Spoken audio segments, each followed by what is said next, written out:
Friends, నమస్కారం అండి. మన ఛానల్ మరణాత టీచర్ అనే ఛానల్. దీని నుండి విద్యా విజ్ఞానంతో పాటు మహనీయుల జీవిత చరిత్రలు, బాలలకు నీతి కథలు, career guidance, motivational speeches, life style videos, ఈ విధంగా డైలీ వీడియోస్ అప్లోడ్ అవుతూ ఉన్నాయి. మీరు కూడా మా ఛానల్ చూడాలనుకుంటే తప్పనిసరిగా ఛానల్ని సబ్స్క్రైబ్ చేసుకోవాల్సిందిగా మనం చేస్తూ ఉన్నాం. అదేవిధంగా ఈ వీడియోని ఎక్కడ స్కిప్ చేయకుండా చివరి వరకు చూసి లైక్ చేస్తారని ఆశిస్తూ ఉన్నాం. ఈరోజు మనము ఒక ప్రముఖ భారతీయ సినిమా నటుడు జీవిత చరిత్రను తెలుసుకుందాం.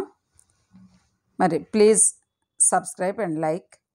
ఈరోజు మనం తెలుసుకోబోయే ఆ యొక్క ప్రముఖ నటుడు ఎవరో కాదండి, నవ్వుల రారాజు రేలంగి వెంకటరామయ్య గారు.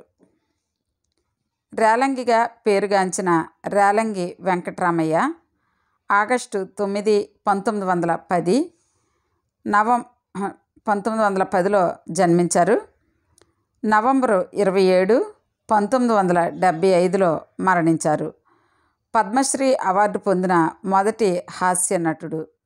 తూర్పుగోదావరి జిల్లా రావులపాలెం సమీపంలోని రావులపాడు అనే గ్రామంలో రామదాసు అనగా రామస్వామి మరియు అచ్చయ్యమ్మ దంపతులకు ఈయన జన్మించారు. తండ్రి హరికథ, సంగీతం నేర్పించేవాడు.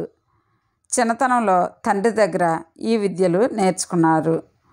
బాల్యమంతా ఎక్కువ భాగం కాకినాడలో గడిచింది. చదువుకునే వయసు నుంచే నాటకాలు వేయడం ప్రారంభించారు. 1935లో కృష్ణ తులాభారం చిత్రం ద్వారా 1935లోనే దర్శకుడు సి. పుల్లయ్య రేలంగిని సినీ పరిశ్రమకు పరిచయం చేశాడు. కానీ 1948 దాకా చెప్పుకోదగ్గ గుర్తింపు రాలేదు. ఈ సమయంలో పుల్లయ్య దగ్గర సినీ నిర్మాణానికి సంబంధించి పలు శాఖల్లో పనిచేశారు. 1948లో వచ్చిన వింధ్యారాణి సినిమాతో ఆయన కెరీర్ విజయాల బాట పట్టింది. తర్వాత వచ్చిన కీలుగుర్రం, గుణసుందరి కథ, పాతాళ భైరవి, పెద్ద మనుషులు, మాయాబజార్, మిస్సమ్మ లాంటి విజయవంతమైన చిత్రాల్లో నటించడంతో ఆయన దాదాపు 4 దశాబ్దాల పాటు 300కి పైగా చిత్రాల్లో నటించారు. నటుడిగా తారాస్థాయిని అందుకున్న రేలంగి పలు సన్మానాలు, బిరుదులు, పురస్కారాలు అందుకున్నారు. 1970లో భారత ప్రభుత్వం ఆయనకు పద్మశ్రీ పురస్కారం ప్రదానం చేసింది. తాడేపల్లిగూడెంలో రేలంగి చిత్రమందిర్ పేరుతో ఒక థియేటర్ కూడా నిర్మించారు. రేలంగి చిట్ట చివరి చిత్రం 1975లో వచ్చిన పూజ. చివరి దశలో తీవ్ర అనారోగ్యంతో బాధపడ్డ రేలంగి 1975లో తాడేపల్లిగూడెంలో మరణించారు. మరి రేలంగి గారి బయోగ్రఫీని చూద్దాం. బయోడేటా. జననం 1910 ఆగస్టు 9వ తేదీ. ఆయన పూర్తి పేరు రేలంగి వెంకటరామయ్య. అలాగే మరి ఆయన జన్మించిన ప్రదేశం రావులపాడు. ఆయన మరణించిన ప్రదేశం తాడేపల్లిగూడెం. సంవత్సరం 1975 నవంబరు 27వ తేదీ. అప్పటికి ఆయన వయస్సు 65 సంవత్సరాలు. మరణ కారణం వృద్ధాప్యం. ఇతర పేర్లు రేలంగి. విద్య 9వ తరగతి. విద్యా సంస్థ మెక్లారిన్ హై స్కూల్, కాకినాడ. వృత్తి హాస్య నటుడు. జీవిత భాగస్వామి బుచ్చియమ్మ. పిల్లలు సత్యనారాయణ బాబు. తల్లిదండ్రులు రామదాసు తండ్రి, అచ్చయ్యమ్మ తల్లి. ఇక ఆయన బాల్యం, విద్యాభ్యాసం చూద్దాం. రేలంగి వెంకటరామయ్య తూర్పుగోదావరి జిల్లా కాకినాడ సమీపంలోని రావులపాడులో 1910 ఆగస్టు 9వ తేదీన జన్మించారు. శెట్టి బలిజ కులానికి చెందిన రేలంగి పూర్వీకులు అబ్కారీ వ్యాపారం చేసేవారు. కానీ రేలంగి తండ్రికి మాత్రం వారసత్వంగా వచ్చిన ఆస్తి ఏమీ పెద్దగా లేదు. రేలంగి తండ్రి అసలు పేరు రేలంగి రామస్వామి.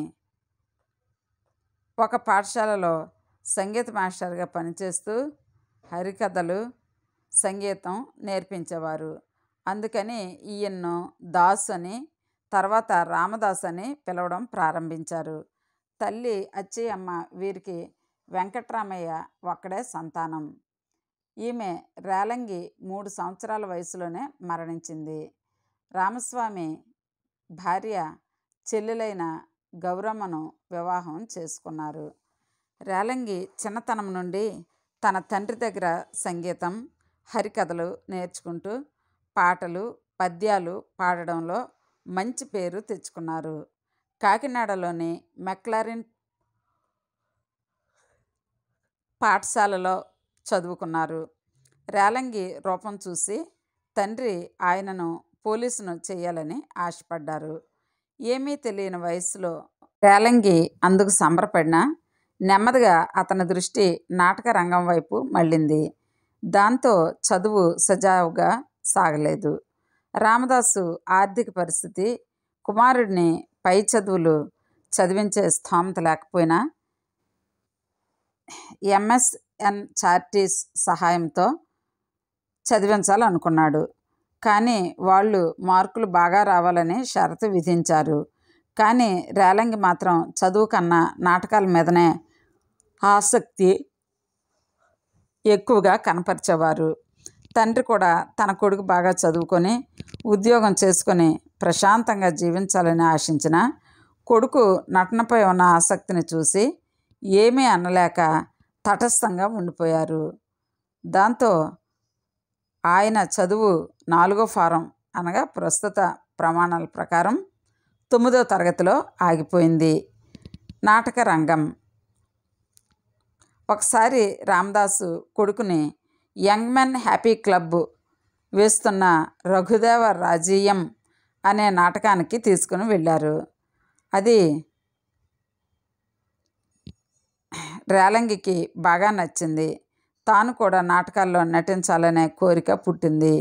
కానీ తండ్రికి చెబితే కాదంటాడేమోనని ఆయనకు తెలియకుండా నాటకాల్లో, పాటల్లోనూ పాల్గొనడం మొదలుపెట్టారు. యంగ్ మ్యాన్ హ్యాపీ క్లబ్లో చేరి 1919లో తన 10వ ఏట బృహన్నల అనే నాటకంలో స్త్రీ పాత్రలో మొదటిసారి పండించారు. తర్వాత కాలంలో ఇదే క్లబ్లో ఎస్వి రంగారావు, అంజలీదేవి మొదలైన వారు కూడా నాటకాలు వేశారు. ఈ విషయం తండ్రికి తెలిసి తీవ్రంగా మందలించాడు. కానీ రేలంగిని మాత్రం నటనకు దూరం చేయలేకపోయాడు. తర్వాత కూడా అనేక నాటకాల్లో ఆడపాత్రలు రేలంగి ధరించారు. అప్పట్లో ఆడవేషాలకు నటులు అంతగా ముందుకు వచ్చేవారు కాకపోవడంతో ఈయనకు విరివిగా అవకాశాలు వచ్చాయి. ఆంధ్ర బాల గాన సంఘం, ఆంధ్ర సేవా సంఘం వారు ఈయనకు ప్రమేలార్జునీయం, రామదాసు, రోషనారి, మోహిని భస్మాసుర, చింతామణి మొదలైన నాటకాల్లో ఈయన పాత్రలు మెచ్చి ప్రోత్సహించారు.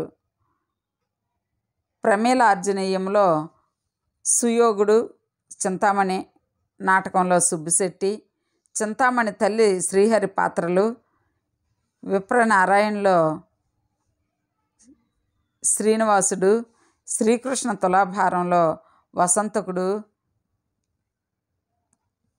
మిస్ ప్రేమ ఎంఏ అనే సాంఘిక నాటకంలో విషాదరావు అనే విలన్ పాత్ర లాంటి విభిన్నమైన పాత్రలు పోషించి ప్రశంసలు అందుకున్నారు. దాంతో నటన మీద మంచి పట్టు ఏర్పడింది.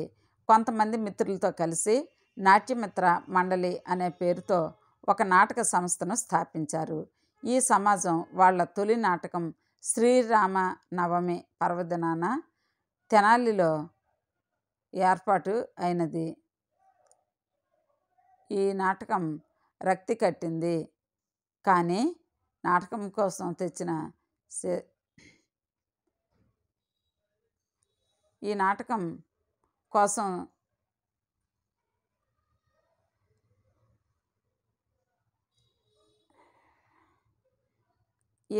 కోసం ఇంట్లో అమ్మ చీరలు దొంగతనం చేసుకొని వచ్చారు. తిరిగి ఇంటికి వెళ్ళడానికి భయపడి ఎక్కడ నాటకాల్లో అవకాశాలు వస్తే అక్కడ నటిస్తూ ఊరూరా తిరగసాగారు. ఉన్నప్పుడు తిండి, లేనప్పుడు పస్తులు. ఇలా గడిచాయి ఆ రోజులు. అదే సమయంలో పారుపల్లి సుబ్బారావు, జొన్నవిత్తుల శేషగిరిరావు ఈయనకు తమ నాటక కంపెనీలో ఆశ్రయం కల్పించారు. ఈ కంపెనీలో హరిశ్చంద్ర, రంగూన్ రవిడి మొదలైన నాటకాల్లో వేషాలు వేస్తూ దత్త మండలంలోని సీడెడ్ జిల్లాల్లో తిరిగారు. సినీ రంగ ప్రవేశం. రేలంగికి బాగా జ్ఞానం వచ్చేనాటికి థియేటర్లలో మూకీ చిత్రాలు ఆడుతుండేవి. అప్పటిదాకా నాటక రంగంలోనే అనుభవం ఉన్న రేలంగికి మనుషులు తెర మీద కనిపించడం ఆసక్తి కలిగించింది. 1931లో విడుదలైన భక్త ప్రహ్లాద చిత్రం చూశాడు. తాను కూడా చలనచిత్రాల్లో నటించాలని నిశ్చయించుకొని సినిమాలు ఎక్కడ నిర్మిస్తారో వారి చిరునామా తెలుసుకొని తనకు తెలిసి తెలియని ఆంగ్ల భాషలో ఉత్తరాలు రాయడం మొదలుపెట్టారు. కానీ వాటికేమీ ప్రత్యుత్తరాలు వచ్చేవి కావు. అప్పటికే టాకీ సినిమాల శకం మొదలైంది. రేలంగికి సినిమాల్లో ఎలాగైనా కనిపించాలనే కోరిక దృఢమైంది. పారుపల్లి సుబ్బారావు ట్రూప్లో రేలంగికి పరదేశి అనే తబలాకారుడితో పరిచయం ఏర్పడింది. అప్పటిదాకా ఒక లక్ష్యమంటూ లేకుండా, లోకజ్ఞానం లేకుండా ఉన్న రేలంగికి పరదేశి రూపంలో ఒక మార్గనిర్దేశకుడు కనిపించారు.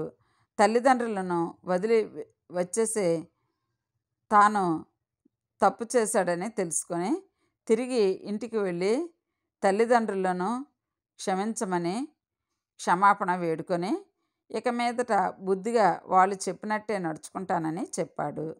వాళ్ళు పెళ్లి చేస్తే అతని జీవితం గాడిలో పడుతుందని తాడేపల్లిగూడెం పక్కనే ఉన్న పెంటపాడుకు చెందిన బుచ్చి అమ్మను ఇచ్చి వివాహం జరిపించారు. ఆయన బావమరుదులు వ్యాపారంలో బాగా సంపాదించారు కాబట్టి అప్పటికే రేలంగి జీవితంలో స్థిరపడకపోయినా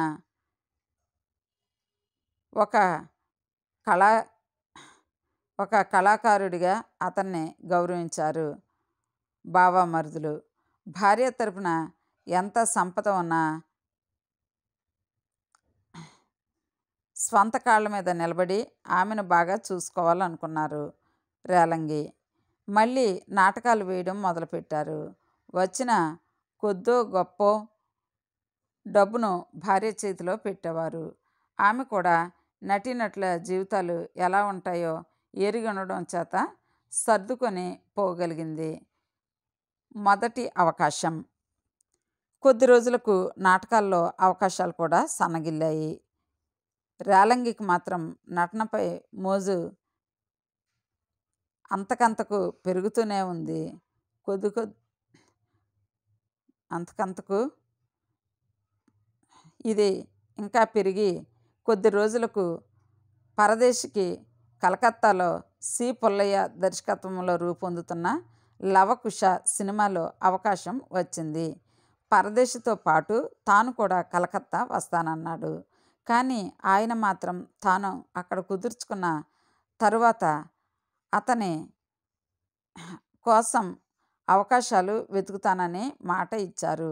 కానీ రేలంగి మనసంతా కలకత్తా మీదనే ఉంది. అప్పుడు కలకత్తాలో ఐ. రాజారావు అనే వ్యక్తికి అయి శ్రీకృష్ణ తులాభారం సినిమాగా తీయడానికి సన్నాహాలు పూర్తి చేశారు. ఇందులో వసంతకుడి పాత్ర కోసం అప్పట్లో నాటకాల్లో సున్నిత హాస్యానికి పెట్టింది పేరైన గండికోట జోగినాథం ఎంపికై కలకత్తాకు ప్రయాణం అవుతున్నారు. ఆయనతో పాటు హార్మోనిస్ట్ దూసి శాస్త్రి, దర్శకుడు రాజారావు మొదలైన వారంతా బయలుదేరారు. ఆ సినిమాలో ముందుగా అవకాశమేమీ రాకపోయినా ఏదో ఒక పని చేయవచ్చులే అని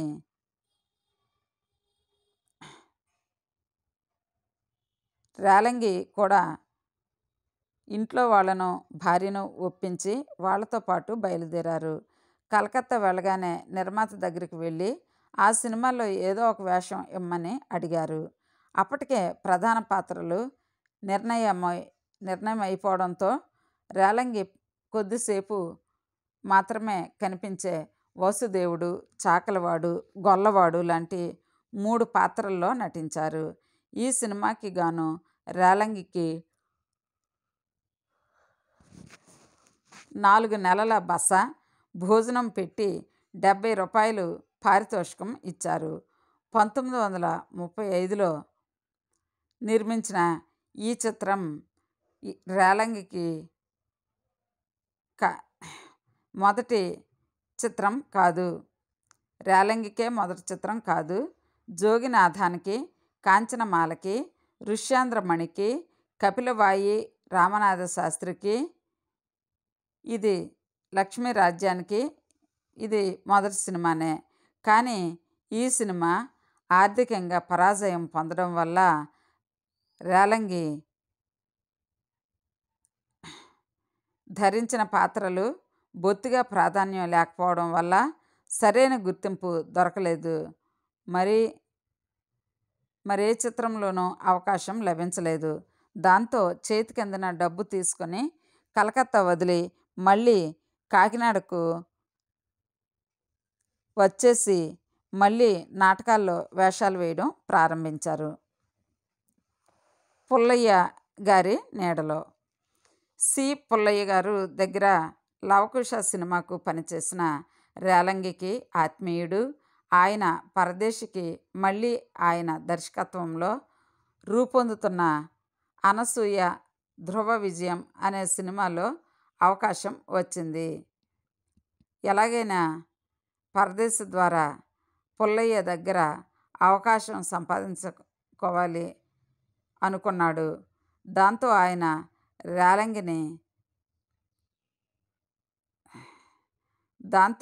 రేలంగి ఒక్క వేషాలే కాకుండా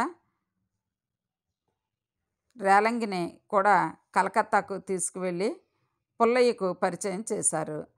దాంతో రేలంగి సినీ వేషాలే కాక సహాయకుడిగా, కాస్టింగ్ సహాయకుడిగా ఇలా సినిమా నిర్మాణానికి సంబంధించిన అన్ని పనుల్లోనూ పాలు పంచుకున్నారు.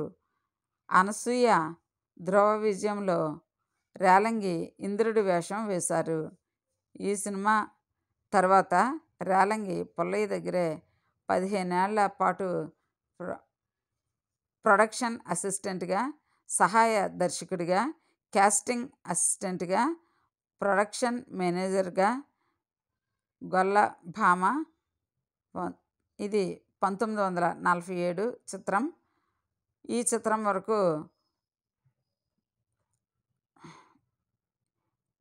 చిత్రం వరకు పనిచేశారు. కాస్టింగ్ ఏజెంట్ కావడం వల్ల ఎంతోమంది నూతన నటీనటులు ఈయన ద్వారా చిత్ర పరిశ్రమకు పరిచయం అయ్యారు. వీరిలో కృష్ణవేణి, పుష్పవల్లి, భానుమతి, అంజలీదేవి నిర్మాతలుగా మారి సినిమాలు చేసినప్పుడు ఆయనకు కృతజ్ఞతగా మంచి వేషాలు ఇచ్చారు. అదే సమయంలో వరవిక్రయం, మాలతీ మాధవం, మోహిని భస్మాసుర, శ్రీ సత్యనారాయణ, బాలనాగమ్మ, గొల్లభామ మొదలైన సినిమాల్లో చిన్న పాత్రలు వేశారు. వరవిక్రయంలో వీధి గాయకుడి పాత్రలో ఒక పాటను కూడా పాడారు. బాలనాగమ్మ సినిమాలో తలారి రాముడు పాత్రలో నటించారు. గొల్లభామ సినిమాలో రాజుగారి విదూషకుడిగా నటించారు. ఇంకా బాలనాగమ్మ, గొల్లభామ చిత్రాలతో రేలంగికి కాస్త గుర్తింపు లభించింది. రేలంగి కష్టాల నుంచి విజయాల వైపుకి ఎలా వెళ్ళారో చూద్దాం. గొల్లభామ 1947 దాకా పుల్లయ్య దగ్గర పనిచేసిన రేలంగి తర్వాత కుటుంబం కోసం మళ్ళీ కాకినాడ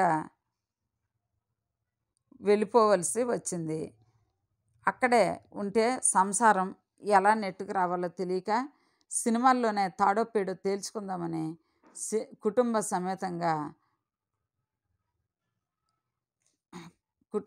సమేతంగా మద్రాసు వచ్చేశారు. కానీ అవకాశాలు మాత్రం పెద్దగా వచ్చేవి కావు. దాంతో కుటుంబం గడవడం కష్టంగా ఉండేది. తండ్రి అనారోగ్యం ఒకవైపు, భార్య మెటర్నిటీ ఆసుపత్రిలో మరోవైపు,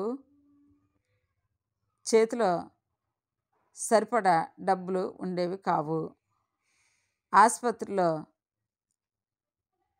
భార్య మెటర్నిటీ ఆసుపత్రిలో ఉన్నారు. కొంతకాలం గడిచాక 1948లో వింధ్యారాణి అనే చిత్రంలో మంచి హాస్య పాత్ర లభించింది. పింగళి నాగేంద్రరావు రాసిన నాటకం ఆధారంగా వైజయంతి ఫిల్మ్స్ వారు ఈ చిత్రాన్ని నిర్మించారు. డివి సుబ్బారావు, పుష్పవల్లి నాయకులుగా నటిస్తే రేలంగికి జంటగా జి వరలక్ష్మి నటించారు. ఈ సినిమాకు గాను రేలంగికి 300 రూపాయల పారితోషికం లభించింది. దీంతో అష్ట కష్టాలు అనగా వారి ఆర్థిక కష్టాలు కొద్దిగా తీరాయి. తర్వాత శోభనాచల ప్రొడక్షన్స్ వారు తీస్తున్న కీలుగుర్రం 1949 అనే సినిమాలో ప్రముఖ నటి కృష్ణవేణి గారి సహకారంతో ఒక చిన్న వేషం సంపాదించగలిగారు. రేలంగికి కూడా జోడీగా కనకం నటించారు. రేలంగి ఈ చిత్రంలో స్వయంగా ఓ పాట కూడా పాడారు. ఈ సినిమాకు గాను మరో 300 లభించాయి. ఈ డబ్బులతో తన వ్యక్తిగత సమస్యలు తీర్చుకుంటూనే రంగూన్ రౌడీలో తనతో పాటు నటించిన పద్మనాభాన్ని తన సైకిల్ మీద తిప్పుతూ వింధ్యారాణి సినిమాలోనే అవకాశం ఇప్పించారు. కీలుగుర్రం సినిమా శతదినోత్సవం జరుపుకుంది. ఈ చిత్రంలో రేలంగిది చిన్న పాత్రే అయినా ఈ చిత్ర నిర్మాత అయిన మీర్జాపురం రాజా నుండి వెండి కీలుగుర్రాన్ని జ్ఞాపికగా అందుకున్నారు. ఈ 2 సినిమాలలో రేలంగి కెరీర్ విజయపథం వైపు మళ్ళింది. రేలంగి ప్రతిభను వాడుకున్న వారిలో కెవి రెడ్డి ఒకరు. ఆయన గుణసుందరి కథ 1949 సినిమాలో రేలంగికి మంచి పాత్ర ఇచ్చారు. ఈ సినిమా మంచి విజయాన్ని సాధించింది. దాంతో ఆయనకు మరికొన్ని అవకాశాలను రావడం ప్రారంభమైంది మొదలుపెట్టాయి. ఎంత ఎదిగినా ఒదిగి ఉండే ఆయన మనస్తత్వం దర్శక నిర్మాతలకు బాగా నచ్చింది. స్త్రీ సాహసం, పాతాళ భైరవి, పెద్ద మనుషులు, షావుకారు, సంసారం, బ్రతుకు తెరువు, పక్కింటి అమ్మాయి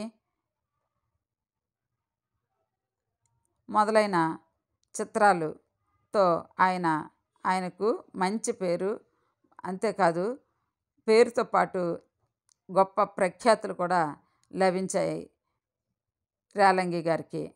ఇప్పుడు ఆయన సాధించినటువంటి విజయాలు కొన్ని చూద్దాం. రేలంగి గారు సాధించినటువంటి విజయాలు: తర్వాత దాదాపు ప్రతి సినిమాలో రేలంగి ఒక ప్రముఖ పాత్రలో కనిపించేవారు. ముఖ్యంగా మిస్సమ్మ, మాయాబజార్, దొంగరాముడు, వెలుగు నీడలు, విప్ర నారాయణ, నర్తనశాల, అప్పుడు అప్పు అప్పు చేసి పప్పుగూడు మొదలైన చిత్రాలలో వేసిన పాత్రలు కథానాయకుడితో సరిసమాన పేరు ప్రాముఖ్యతలను తెచ్చిపెట్టాయి. రేలంగి పోషించిన కొన్ని పాత్రలు చూద్దాం. నర్తనశాలలో ఉత్తర కుమారుడు, మాయాబజార్లో లక్ష్మణ కుమారుడు, నిశ్చింతలో హరిశ్చంద్రలో నక్షత్రకుడు, లవకుశలో రజకుడు, జైభేరిలో లచ్చన్న బంగారయ్య, జగదేక వీరుడులో 2 చిడతలు, సువర్ణ సుందరిలో కైలాసం, ప్రేమించి చూడులో బుచ్చబ్బాయి, వెలుగు నీడలలో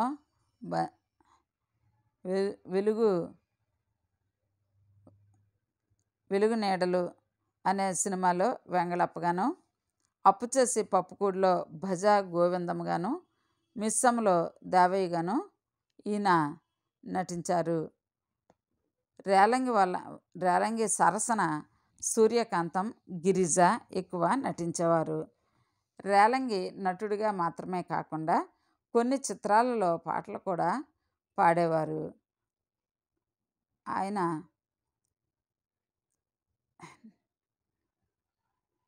కొన్ని చిత్రాలలో పాటలు కూడా పాడేవారు. ఆయన పాడిన వినవే బాల, నా ప్రేమ గోల, కాణీ ధర్మం చెయ్యబాబు, సరదా సరదా సిగరెట్టు వంటి పాటలు ఎంతో ప్రాచుర్యం పొందాయి. నిర్మాతగా రేలంగి సామ్రాజ్యం అనే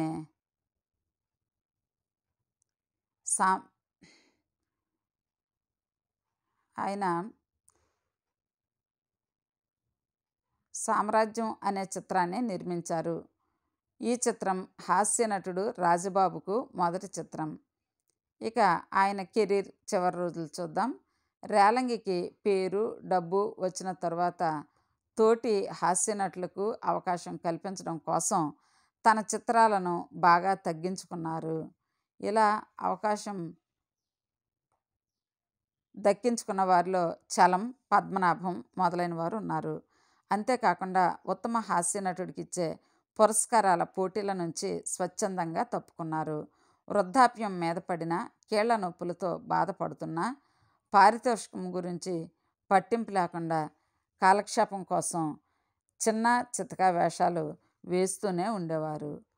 ఇక రేలంగి వెంకటరమయ్య గారి కుటుంబం గురించి చూద్దాం. రేలంగి వెంకటరమయ్య గారి సతీమణి పేరు బుచ్చియమ్మ. ఈమె పెంటపాడుకు చెందిన చేబ్రోలు వీరాస్వామి గారి కుమార్తె. ఈమె అన్నదమ్ములు పెద్దగా చదువు లేకపోయినా తమ కులవృత్తి అయినటువంటి అబకారీ వ్యాపారంలో బాగా సంపాదించారు. తమ చెల్లెలికి వెంకటరామయ్య తగిన జోడి అని భావించారు. 1933 డిసెంబర్ 8వ తేదీన వీరి వివాహం వధువు స్వగృహంలో జరిగింది.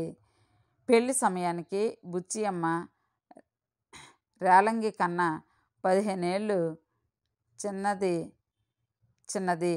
వీరి కుమారుడు సత్యనారాయణ సినిమాల్లో తీరిక లేకుండా నటిస్తున్నప్పుడు ఇంటి వ్యవహారాలన్నీ భార్య బుచ్చియమ్మే చూసుకునేవారు. రేలంగి తన సంపాదన మొత్తం ఆమె చేతిలో పెట్టి తన అవసరాలకు, దాన ధర్మాలకు వరకు మాత్రమే ఆమె నుంచి తీసుకునేవారు. భార్యాభర్తలిద్దరూ దైవభక్తి కలవారు కావడంతో ఖాళీ దొరికినప్పుడు కుటుంబంతో సహా పుణ్యక్షేత్రాలకు వెళ్ళి వచ్చేవారు. కొడుక్కి పెళ్ళిడు వచ్చే వరకు రేలంగి మంచి స్థితిమంతుడు. ఎంతోమంది తమ ఆడపిల్లల్ని ఇవ్వడానికి ముందుకు వచ్చారు. కానీ ఆయన మాత్రం తన పూటకు ఠికానా లేని రోజుల్లో గౌరవించి పిల్లనిచ్చిన తమ బావమరిది కూతుర్నిచ్చి వివాహం జరిపించారు. రేలంగి తన తల్లిదండ్రులకు ఎలా ఏక సంతానమో ఆయనకు కూడా సత్యనారాయణ బాబు ఒకడే సంతానం. తండ్రి గారాబం వల్ల అతనికి కూడా చదువు పెద్దగా అబ్బలేదు. అతని చదువు PUCతో ఆగిపోయింది. బాల్యం నుంచి నటనపై ఆసక్తి ఉండేది. చిన్నతనంలోనే నాటకాల్లో నటించి 3 అవార్డులు సంపాదించారు. బాలానందం అనే సినిమాలో హీరోగా, విలన్గా కూడా నటించారు. సత్యనారాయణ బాబు చిన్నతనంలోనే సినిమా డిస్ట్రిబ్యూషన్ వ్యాపారం ప్రారంభించారు. చట్టాలు మారాలి అనే సినిమాను తమిళంలో డబ్బింగ్ చేసి నిర్మాతగా కూడా మారారు. తండ్రికిచ్చిన మాట కోసం సినిమాలకు దూరంగా ఉన్నారు.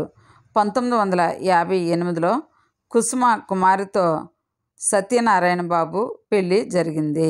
కాలక్రమంలో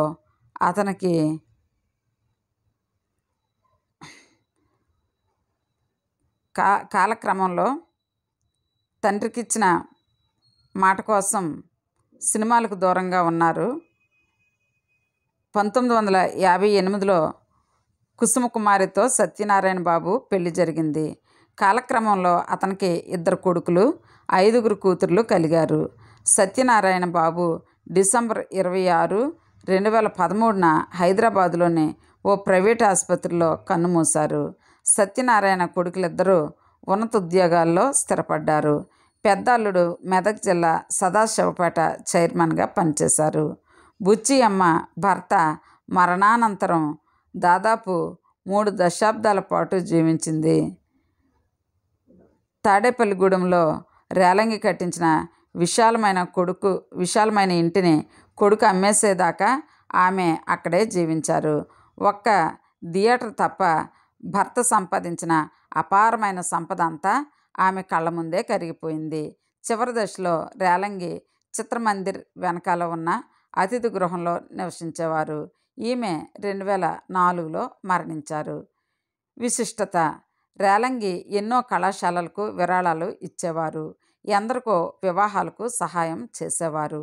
రేలంగి ఇంట నిత్యం అన్నదానములు జరిగేవి. రేలంగి పుట్టింది రావులపాడు, పెరిగింది కాకినాడలో అయినా తాడేపల్లిగూడెంతో ప్రత్యేకమైన అభిమానం ఉండేది.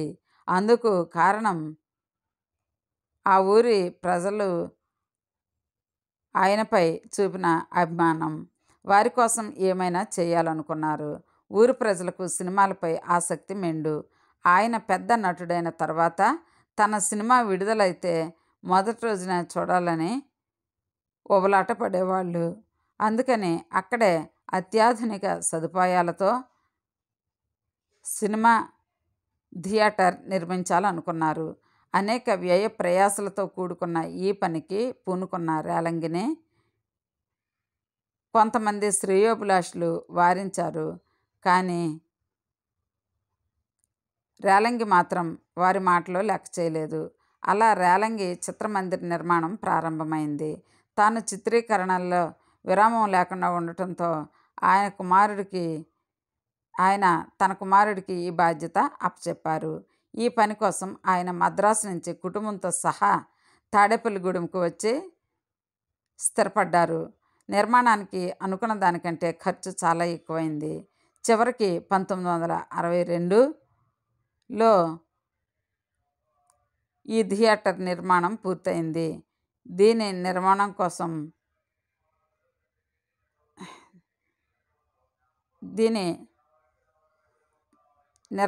దీని ప్రారంభోత్సవానికి ఎస్వి రంగారావు, జమున, కాంతారావు, జెవి రమణమూర్తి లాంటి ప్రముఖులు అందరూ విచ్చేశారు.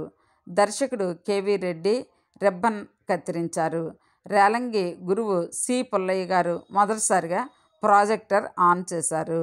ఈ థియేటర్ పుణ్యమా అని ఆ ఊరి ప్రజలకు enter the dragon, Mackenna's gold వంటి హాలీవుడ్ చిత్రాలను కూడా తమ ఊళ్ళోనే చూసే అరుదైన అవకాశం లభించింది. ఈ థియేటర్ను సత్యనారాయణ బాబు మల్టీప్లెక్స్ లాగా తీర్చిదిద్దాలనుకున్న ఆ కోరిక తీరకుండానే ఆయన మరణించారు. ఆయనకు వచ్చినటువంటి సన్మానాలు, పురస్కారాలు: రేలంగి నటుడిగా మరియు బిరుదులు. రేలంగి నటుడిగా తారాస్థాయికి చేరగానే ఆయనకు సన్మానాలు, బిరుదులు, కనకాభిషేకాలు, గజారోహణలు మొదలైనవి ఎన్నో జరిగాయి. 1955లో హైదరాబాదులో ఆంధ్ర నాటక కళా పరిషత్ వాళ్ళు ఆయనకు ఘన సన్మానం చేశారు. ఈ సన్మానకర్త ప్రముఖ రంగస్థల నటుడు స్థానం నరసింహారావు. 1956లో రేలంగికి రాజమండ్రిలో లలిత కళా నికేతన్ వారిచే మరో ఘన సన్మానం జరిగింది. ఈ సభలో హాస్య బ్రహ్మగా పేరుగాంచిన భమిడిపాటి కామేశ్వరరావు గారు ఈ రేలంగికి హాస్య నట చక్రవర్తి అనే బిరుదును ప్రదానం చేశారు. ఈ సభలో ఆయనకి సువర్ణ కంకణాలు, దండం బహుకరించారు. 1959 మే నెల 14న తెలుగు ఫిల్మ్ జర్నలిస్టులు మద్రాస్ వాణి మహల్లో రేలంగిని గజారోహణం చేయించి ఘన సన్మానం జరిపారు. ఆ మరుసటి రోజునే మద్రాస్ విజయ గార్డెన్స్లో తోటి నటీనటులందరూ కలిసి సన్మానం చేశారు. ఈ సన్మానానికి ప్రముఖ తెలుగు, తమిళ భాషల నటులందరూ హాజరయ్యారు. శ్రీ వెంకటేశ్వర విశ్వవిద్యాలయం సెనేట్ సభ్యుడిగా నియమించబడ్డారు. ఆంధ్రప్రదేశ్ సంగీత నాటక అకాడమీ వారు ఫెలోషిప్ ఇచ్చి గౌరవించారు. బండార్లంక, రాజమండ్రి, కొవ్వూరు మొదలైన ఊళ్ళలో రేలంగికి కనకాభిషేకాలు జరిగాయి. 1967లో ఏలూరు పట్టణంలోని ప్రభాత్, శ్యామల థియేటర్ల సంయుక్త ఆధ్వర్యంలో రేలంగికి ఘన సన్మానం జరిగింది. 1970లో భారత ప్రభుత్వం ఆయనకు పద్మశ్రీ పురస్కారాన్ని ప్రదానం చేసింది. మరణం: చివరి దశలో రేలంగి తీవ్రమైన నడుము నొప్పితో బాధపడ్డారు. వైద్యులు ఇది ఎముకలకు సంబంధించిన వ్యాధిగా తేల్చారు. ఈ సమయంలో ఆయనకు రేలంగి సతీమణి బుచ్చియమ్మ, అక్క కూతురైన రాజేశ్వరి ఆయనకు దగ్గరుండి సేవలు చేసింది. రాజేశ్వరి రేలంగి దంపతులను స్వంత తల్లిదండ్రులుగా భావించేది. 1975 నవంబర్ 27 ఉదయం తాడేపల్లిగూడెంలోని తన స్వగృహంలో రేలంగి మరణించారు. ఆయన జ్ఞాపకాలు చూద్దామా?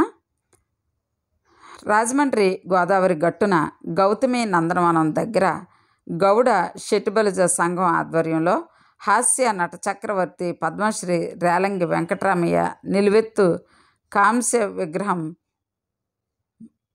ఏర్పాటు చేశారు.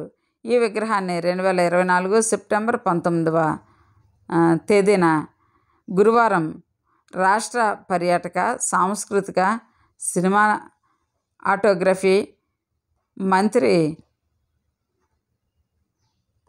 కందుల దుర్గేష్ ఆవిష్కరించారు. Rajahmundry MP Daggubati Purandeswari, Rajahmundry city MLA Adireddy Srinivas, Rajanagaram MLA Battula Balaramakrishna, మాజీ మంత్రి చల్లబోయిన శ్రీనివాస్, వేణుగోపాలకృష్ణ, మాజీ ఎంపీ ఉండవల్లి అరుణ కుమార్, మాజీ ఎమ్మెల్సీ ఆదిరెడ్డి అప్పారావు, మాజీ ఎమ్మెల్యే రౌతు సూర్యప్రకాశరావు తదితరుల సమక్షంలో జరిగిన ఈ కార్యక్రమానికి వివిధ రంగాల ప్రముఖులు హాజరయ్యారు. సమయస్ఫూర్తితో హాస్యం పండించడంలో పద్మశ్రీ రేలంగి వెంకటరామయ్య గుర్తు. ఈయన ఉచ్చారణ, హావభావాలు చూపిస్తూ పలు పాత్రల్లో రేలంగి జీవించారని కొనియాడారు. పద్మశ్రీ అందుకున్న తొలి హాస్యనటుడు రేలంగి కావడం గొప్ప విషయంగా ప్రస్తావించారు. విగ్రహ రూపశిల్పి రాజ్కుమార్ వడియార్ని నిర్వాహకులు సత్కరించారు. అతిథులను సత్కరించి జ్ఞాపికలు అందజేశారు. గౌడ షెట్టిబలిజ సంఘం అధ్యక్షుడు రెడ్డి రాజు, గౌరవ అధ్యక్షుడు బుడ్డిగ శ్రీనివాస్, కన్వీనర్స్ గెద్దాడ హరిబాబు, మార్గాని చంటిబాబు, కోశాధికారి Kondeti Bhimarao, co conveners Attili Raju, Mudiyala Kadiyala Gopalakrishna, organising secretary Sorampudi Srihari, committee సభ్యులు వనుము శ్రీనివాస్, రేలంగి శేఖర్, గేడి అన్నపూర్ణరాజు తదితరులు పర్యవేక్షించారు. ఫ్రెండ్స్, ఈ వీడియో మీకు నచ్చింది అనుకుంటాను. మీకు నచ్చితే తప్పనిసరిగా లైక్ చేయండి.